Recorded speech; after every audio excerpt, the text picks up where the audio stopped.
अभी कांच हूँ, शायद इसलिए चुप रहा हूँ। देख लेना, जिस दिन आईना बन गया पूरी दुनिया मुझ में देखेगी। राधे राधे दोस्तों, एनकरेजिंग वाले से लाया है आपके लिए एक छोटी सी कहानी।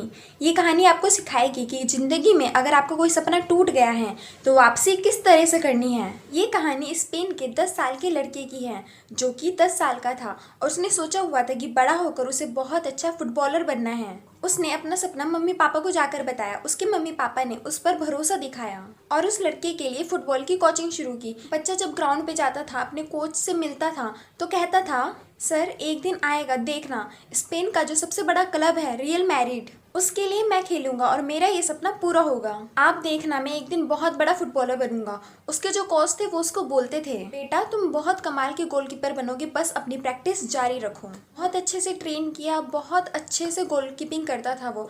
ऐसा लग रहा था ये लड़का आने वाले टाइम का सितारा है, स्टार परफॉर्मर बनने वाला था। 10 साल कब बीत गए मालूम नहीं चला। 20 साल का ये लड़का हो चुका था और एक दिन ऐसा आया कि इसकी प्रैक्टिस के दम पर, इसकी मेहनत के दम पर कि रियल मैड्रिड वाले इसे साइन करने वाले थे। वो दिन बस कुछ ही दूर था कि कुछ दिन पहले ही, आप ऐसा मान लीजिए जैसे कि कल साइन होना था और एक दिन पहले ही ये अपने दोस्तों के साथ कहीं घूमने जा रहा था और इनकी कार का भयानक एक्सीडेंट हो गया। एक्सीडेंट में इस लड़के को हॉस्पिटलाइज करना पड़ा। जब ये अस्पताल पहुंचा तो डॉक्टर ने बताया कि इस लड़के के कमर के नीचे का हिस्सा पैरालाइज्ड हो चुका है। डॉक्टर ने इसके पेरेंट्स को बताया कि आपका बेटा फुटबॉल खेलना तो दूर की बात है, ठीक से चल भी नहीं पाएगा, शायद हिल भी नहीं पाएगा, बड़ा मुश्किल इसके लिए आने वाला समय होने वाला है। इस बच्चे के पेरेंट्स हिल चुके थे। उन्हें समझ में नहीं आ रहा था कि इनके बच्चे का सपना टूट चुका था, शैटर हो चुका था। समझ में नहीं आ रहा था कि आने वाली लाइफ में हमारा बच्चा क्या करेगा, कैसे अपने आप को संभाल पाएगा। माता पिता ने जाकर अपने बच्चे को कॉन्वे किया, बताया कि बेटा आने वाला टाइम आपके लिए बहुत टफ है, आपके कमर के नीचे का हिस्सा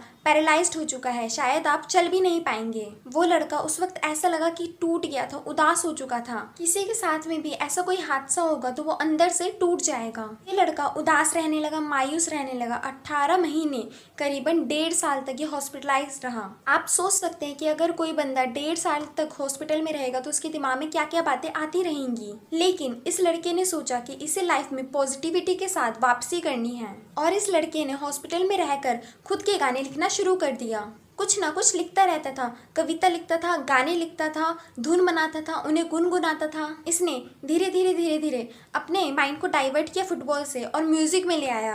आप यकीन नहीं मानेंगे, 5 साल के बाद ये बंदा स्टार सिंगर बन चुका था। इसका पहला सॉन्ग आया था life goes on the same, जिंदगी चलती रहती है। इनका नाम है जूलियो इग्लेसियस, जिन्होंने ये कमाल कर दिखाया। टॉप 10 सिंगर्स में ये शामिल हुए। कई सारी भाषाओं में इन्होंने गाने गाए। 30 करोड़ से ज़्यादा इनकी एल्बम्स बिक चुकी हैं। जूलियो इग्लेसियस की ये छोटी सी कहानी हमें बताती है कि अगर हमारा एक सपना टूट गया है तो हमें घबराना नहीं है, हमें दूसरे सपने के साथ उठ खड़ा होना है, तैयार रहना है जिंदगी में वापसी करने के लिए। उम्मीद है आपको आज की कहानी और इसका मतलब समझ में आ गया होगा। अपनी पिछली वीडियो में मैंने आपसे ये सवाल पूछा था, उसका सही जवाब इन्होंने दिया है, लेकिन इनके जवाब में थोड़ी सी कमी है। उस जवाब की पूरी डिटेल मैंने अपने डिस्क्रिप्शन में दे रखी है। आज भी हम आपके लिए एक छोटे से सवाल लेकर आए हैं। देवासुर संग्राम के बाद कौन से राजा ने अनिश्चित काल तक निद्रा का वरदान मांगा था? अपने जवाब हमें कमेंट सेक्शन में दीजिए। अगर आपको यह कहानी पसंद आई हो तो इस कहानी को अपने दोस्तों के साथ शेयर करें। जय श्री कृष्णा।